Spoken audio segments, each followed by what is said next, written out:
আমার 1 নম্বর শর্ত হলো হ্যাঁ, তুমি আমার বৌমাকে যেমনটি ওই মথুরা বাজারে নিয়ে যাবে, নিয়ে যাবো। ঠিক তেমনটি বাড়িতে পৌঁছবে। ও আচ্ছা আচ্ছা, তেমনটি বাড়িতে ঢুকে দেবো। আমি রাজি।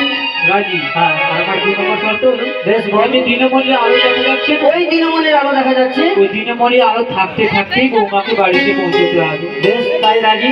রাজি? হ্যাঁ গো। আর আমার 3 নম্বর শর্ত হলো হ্যাঁ তুমি তো জানো যে চিরকালই আমরা শ্যামা মায়ের ভক্ত। হ্যাঁ, শ্যামা মায়ের ভক্ত ওই যে আমার বাড়িতে কুলদেবীর মন্দির রয়েছে, রয়েছে। ওই মথুরা বাজারে যাওয়ার সময় হ্যাঁ। আমার ওই কুলদেবীর মন্দিরে জয়ধ্বনি দিয়ে বেরোতে হবে।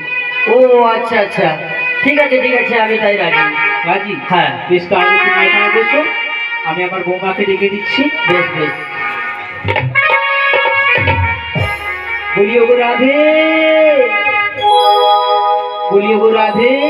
মামাই ডাকছো?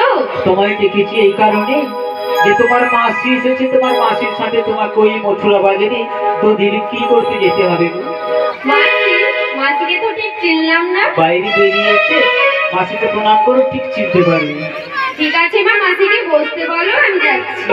আচ্ছা, কিছুক্ষণ হলো তার সঙ্গে কথা বলে এসছি, এখন ওর মাসিকে চিনি না, জানি না, দেখি না, এটা কি কথা?